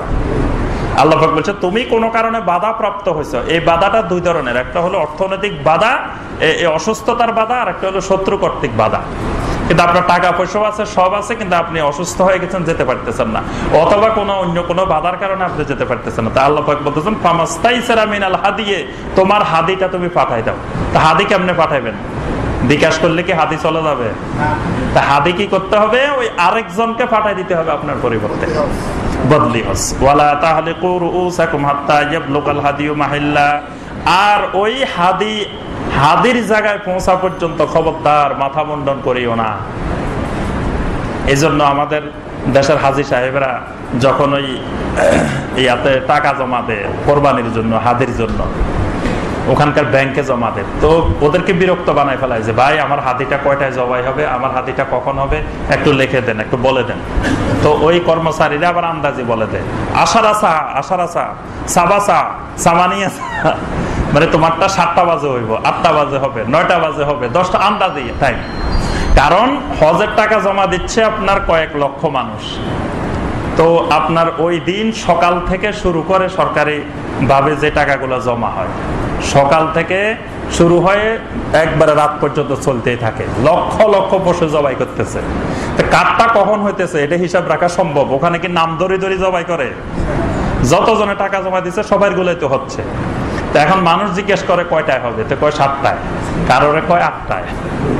তো এরা বলে যে আমাদেরকে বলছে 8টায় হবে। তোমারটা 8টায় হবে তুমি বুঝলে কেমনে? তোমার তো ওখানে কি নাম লেখা আছে পশুর মধ্যে। তারা তো কয়েক লক্ষ কোরবানির টাকা পাইছে, তো সকাল থেকে তারা শুরু করবে কয়েক লক্ষ জবাই করা। এই জন্য মানে যারা সরকারি ফান্ডে জমা দিবে তাদের জন্য সময় অপেক্ষা করা দরকার নেই, তারা মাথা মুন্ডন করে ফেলবে। আর যারা নিজেরা করবে তারা হাদি জবাই করার পরে মাথা মুন্ডন করবে। এখন মাথা মুন্ডন করতে গিয়ে অসুস্থতার কারণে মাথা মুন্ডন করা যাচ্ছে না, অথবা মাথা মুন্ডন করলে ঠান্ডা লেগে যাবে, মাথায় কোনো সমস্যা হয়ে যাবে, এবার কি করবে দেখেন আল্লাহ পাক সব বিধিবিধান বর্ণনা করে দিয়েছেন। ফাবিদিয়াতুম মিন সিয়ামিন আও সাদাকাতিন আও নুসুক। তাহলে আল্লাহ পাক 3টি অপশন দিয়েছেন। 1 নম্বর হলো ফাবিদিয়াতুম মিন সিয়াম, 3 দিন রোজা রাখবা। মাথা মুন্ডন করতে পারতেছ না, 3 দিন রোজা রাখো। আও সাদাকা, অথবা 6 জন মিসকিনকে সাদাকা দাও, খাওয়াই দাও। আও নুসুকিন, অথবা একটা পশু, একটা বকরি, একটা ছাগল কোরবানি দিয়ে দাও। যেটা হলো ওই দমে শকর, যেটাকে আমাদের দেশের লোকেরা দমে শকর বলে। তারপরে ওই কোন ওয়াজিব ছুটে গেলে দম দিতে হয়। তো আল্লাহ পাক বলতেছেন এই মাথা মুন্ডন করলে যদি কোনো সমস্যা হয় তো তোমরা এই কাজটা করো। বা ইদা আমিন তবে ওই সময় সাথে সাথে করার দরকার নাই, যখন তোমরা সব কাজ শেষ করে নিরাপদ হয়ে যাবে।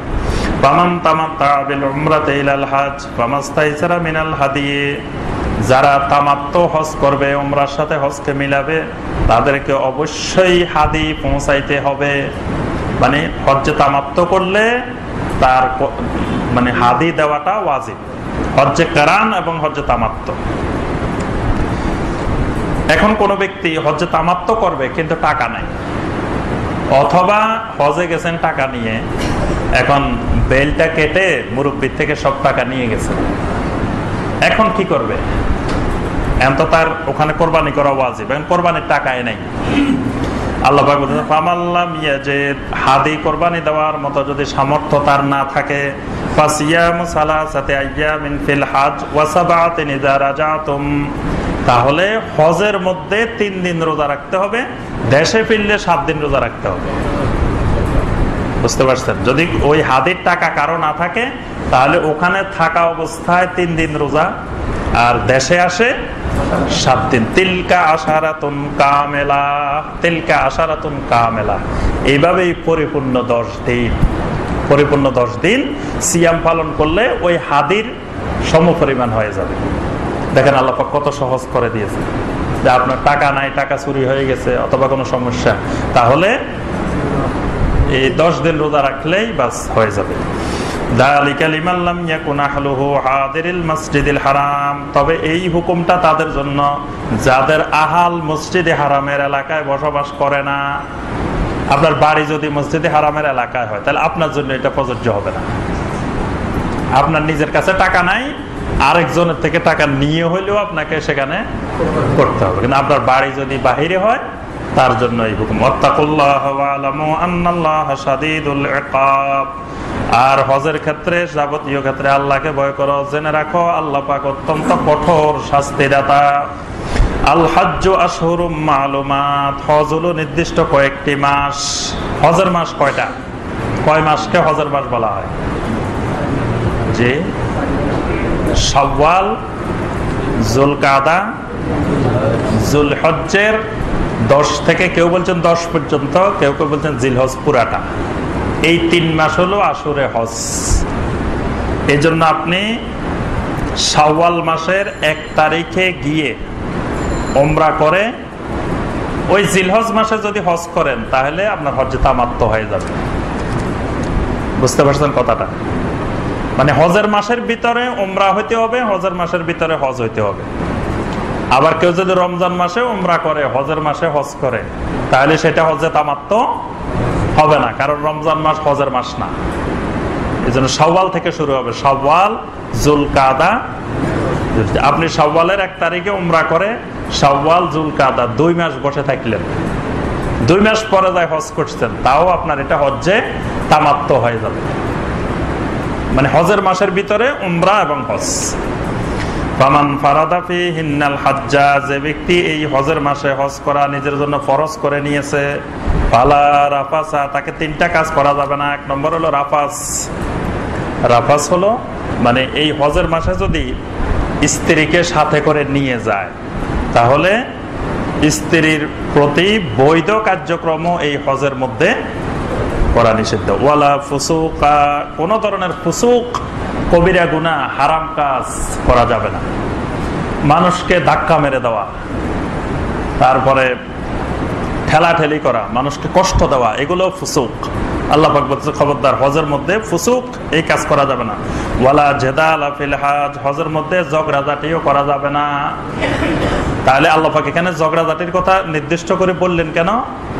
যে মানুষের এই বদখাসিয়ত আছে, যে মানুষ 10 জন একত্রিত হইলে সেখানে ঝগড়াঝাটি হইতে পারে। যেখানে লক্ষ লক্ষ মানুষ একত্রিত হবে, একজনের গায়ের উপরে আরেকজনের পা পড়বে, একজনের উপরে আরেকজনের ধাক্কা পড়বে, বিভিন্ন ধরনের সমস্যা হতে পারে। এখন পাশের লোক যদি কয়, এই মিয়া বাংলাদেশ থেকে আসছো, আমার ধাক্কা মারলে কেন? আরেকজন যদি কয়, ভাই আমি নোয়াখালী, আমাকে চিনো, আমার গায়ে ধাক্কা মারলে কেন, আমার গায়ে পা দিলে কেন? ওখানে বাঙালিরা দেখি যে আরবিদেরকে এরকম ধমকায়। আরবিরা তো আর এদের কথা বুঝে না, মানে বাংলা ভাষায় আরবিদেরকে ধমকায়। যে আরবের লোক দেখা গেছে তার গায়ে লাগছে বা কোনো সমস্যা হয়েছে, তা আরবিদেরকে গালি গালাজ দেয়, আরে বেটা আমাদেরকে চিনস, আমরা বাংলাদেশের মানুষ। কিন্তু আরবিতে বুঝে না কি বলতেছে, আরবি বলতে থাকে আফওয়ান আফওয়ান ভাই, মানে সরি সরি দেখি নাই, এই তো এগুলো শুনে না বাঙালি, বাঙালি শুধু গালি গালাজ করতেছে। আল্লাহ পাক বলতেছে খবরদার ওয়ালা জেদাল, হজের মধ্যে কোনো ঝগড়াঝাটি করা যাবে না। এজন্য আমাদের দেশের যারা হজের ব্যবসায়ী ভাইয়েরা থাকেন, তারা হজে যখন নামাজ শুরু করেন এখান থেকে, তো তাদের তো আগে থেকেই মতলব খারাপ, আগে থেকে উদ্দেশ্য হলো আপনার সাথে ওয়াদা করছে একরকম, কাজ করবো আরেক রকম, এটা তো আগে থেকেই জানে। তো এই ওয়াজ শুরু হয়ে যায় এই আয়াত সূরা আল বাকারার 197 নম্বর আয়াত, যে ভাই আল্লাহর ঘরে আসছেন, হজে আসছেন, হজের মধ্যে কোনো ঝগড়াঝাটি করা যাবে না। আমি যদি 3 দিনও আপনারা খাবার না দিই, খবরদার আপনি ঝগড়াঝাটি করা যাবে না। ঝগড়াঝাটি করলে আপনার হজে নষ্ট হয়ে যাবে। এখন বাঙালি বেচারা মনে করে যে এত কষ্ট করি, জীবনে একবার হজে আসলাম, মুআল্লিমের সাথে ঝগড়া করি, যদি আবার হজে নষ্ট হয়ে যায়। আপনাকে যত রকমের মানে জুলুম করা দরকার সে সব করলো, কিন্তু আপনারা ওয়াজ করতেছে খবরদার ওয়ালা জেদালা ফিল হজ, হজ করতে আসছেন, কোনো ঝগড়াঝাটি করা যাবে না। এই জন্য মানুষ এখন খুব চালাক, মানুষকে হজ যেদিকে যাবে যাক, আগে এরে মারি লই। মসজিদে হারামের সামনে বাঙালিরা যে মারামারি করে হজের মধ্যে, মানে কতগুলা আছে জুতা দিয়ে পিটাইতেছে, মানে হজের মুআল্লিমকে মানে জুতা দিয়ে পিটাইতেছে হারামের সামনে। আর অন্যরা যায় ধরে, ভাই মারিয়েন না মারিয়েন না, দাঁড়ান দাঁড়ান, আরে ভাই হজ যেদিকে যাবে যাবে, আগে হেরে মারি লই। বলে যে আমাদের সাথে এই বেয়াদবি করছে, এটা করছে, এটা করছে, মানে অভিযোগের শেষ নাই। আল্লাহ পাক বলেছে মামা তাফআলু মিন খাইরিন ইয়ালামুল্লাহ, তুমি যেই ভালো কাজ করার ইচ্ছা করো আল্লাহ পাক এটা ভালো জানেন, মানে তোমার অন্তরে কি ভালোর উদ্দেশ্য না খারাপ উদ্দেশ্য, এটা ইয়ালামুল্লাহ, আল্লাহ পাক ভালো জানেন। ওয়া তাযাওয়াদু ফা ইন্না খাইরাজ যাদিত তাকওয়া, হজের সময় সাথে করে কিছু নিয়ে যাওয়া, এটাকে অনেকে দুনিয়াবি কাজ মনে করত। মানে হজে যাবে, আল্লাহর রাস্তায় যাবে, সাথে করে কিছু নিত না, কোনো ফাতেও মানে থাকা খাওয়ার জন্য কোনো জিনিস। কেউ মনে করলো যে আপনি হজে যাবেন, ওখানে নিজে রান্না করে খাইবেন। বর্তমানে এই সুযোগ নাই, কিন্তু এক সময় সুযোগ ছিল। তো আপনি বাড়ি থেকে চাল ডাল সব নিয়ে গেলেন, তো অনেকে বলতে মনে করতে যে না এটা হজে যাচ্ছি আল্লাহর কাজে, আবার এখানে এগুলো নিয়ে গেলে তো দুনিয়া দেয়। আবার আপনি হজে গেছেন, হজে যাই ব্যবসা করতে পারবেন, এটা বৈধ। মানে হজে যাওয়ার সময় আপনার হয়তো টাকা পয়সার একটা সমস্যা আছে, আপনি হজে যাওয়ার সময় এখান থেকে কিছু হালাল জিনিস অনুমতি সাপেক্ষে, মানে আবার চুরি করে না, বিমানের অনুমতি সাপেক্ষে আপনি একবারে বৈধভাবে কোনো জিনিস নিয়ে গেলেন, নিয়ে যায় ওখানে বিক্রি করলেন, বিক্রি করে আপনি কিছু টাকা ইনকাম করলেন, এটা শরীয়তে অবৈধ না। তা আল্লাহ পাক বলতেছেন ওয়া তাযাওয়াদু, তোমরা খালি হাতে মক্কা চলে যাইও না, যাওয়ার সময় কিছু ফাতেও সামগ্রী সাথে করে নিয়ে যাও, কারণ ওখানে যায় মানুষের কাছে হাত পাতার চেয়ে তোমার এখান থেকে কিছু নিয়ে যাওয়াটাই তো ভালো। ফা ইন্না খাইরাজ যাদিত তাকওয়া, তবে সর্বোত্তম ফাতেও হলো তোমার তাকওয়া, সাথে করে তাকওয়া নিয়ে যাবা, সাথে করে তাকওয়া নিয়ে যাবা, এটা হলো আসল ফাতেও। কিন্তু আমাদের সব ফাতেও আছে, ডলারের ফাতেও আছে, রিয়ালের ফাতেও আছে, কিন্তু তাকওয়ার ফাতেও নাই, এটার খুব অভাব। আসার সময় খেজুর আনি, পানি আনি, সব আনি, কিন্তু তাকওয়া আনি না, তাকওয়া ওখানে রেখে আসি। তাকওয়া এয়ারপোর্টে রাখ পর্যন্ত, এয়ারপোর্টে আসলে তাকওয়া শেষ। মাল হয়েছে 50 কেজি, ভাই 20 কেজি, তাকওয়া শেষ। তারপরে দেখা যায় ওই খালি খুঁজে, মানে যার আবার হজের থেকে আসার সময় মাল কম, তার খুব কদর বেশি। মানে ধরেন আপনার মাল 10 কেজি, এরকম অনেক হাজি আছে যাদের মালামাল 10-15 কেজির বেশি থাকে না, তো এদেরকে আবার সবাই টানে, ভাই আপনি আমার গ্রুপে আসেন, আমার গ্রুপে আসেন। মানে সে একজনে ধরেন 200 কেজি মাল আনবে, আনার পারমিশন হলো 30 কেজি 40 কেজি, তো সেই রকম 4-5 জনের একত্রিত করবো করি, এদের তো 5 জনে মিলে 50 কেজি, হের তো একাই ধরেন 200 কেজি, তো এই 5 জনেরটা একসাথে হিসাব করলো, বাস মাঝখান দিয়ে বিনা পয়সায় এর জিনিস নিয়ে আসে।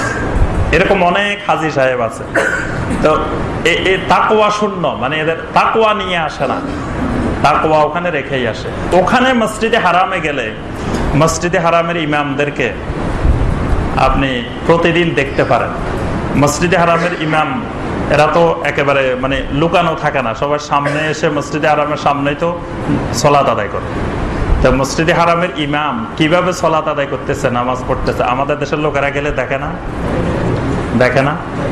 লক্ষ লক্ষ মানুষ তার আশেপাশে নামাজ পড়তেছে, দেখতেছে না?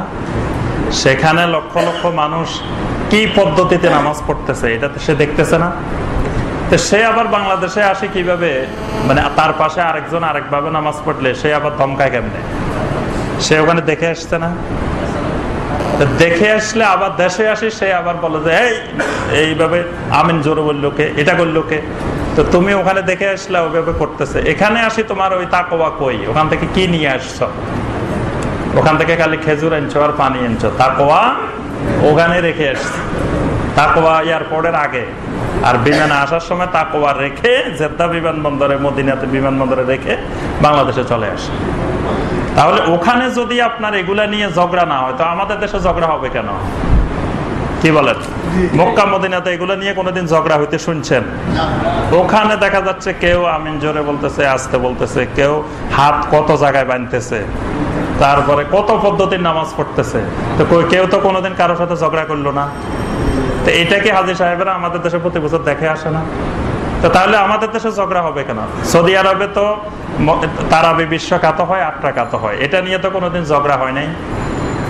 এখানে আবার তারাবি 8 রাকাতের বিশ্বখ্যাতে ঝগড়া কেন? তাহলে বোঝা গেল ওই তাকওয়া নিয়ে যে আসার কথা ছিল, তাকওয়া নিয়ে আসে নাই, তাকওয়া এয়ারপোর্টে রেখে আসছে, রেখে তাকওয়া শূন্য। আল্লাহ পাক বলতেছে ফাইন্না খায়রাজ যাদিত তাকওয়া, সর্বোত্তম ফাতেহ হলো তাকওয়া। ওয়াত্তাকুনি ইয়া উলিল আলবাব, হে জ্ঞানীরা, ওয়াত্তাকুনি, একমাত্র আমাকে ভয় করো, আমার তাকওয়া হাসিল করো। তাকওয়াটাই তোমাদের জন্য মূল বিষয়। আল্লাহ পাক আমাদের সবাইকে কোরআনে কারিমের এই আয়াতগুলোর আলোকে আমল করার তৌফিক দান করুন। আল্লাহ পাক আমাদের সবাইকে হজ্জে বাইতুল্লাহ নসিব করুন। আল্লাহ পাক আমাদের সবাইকে আল্লাহর উদ্দেশ্যে উমরা করার তৌফিক দান করুন।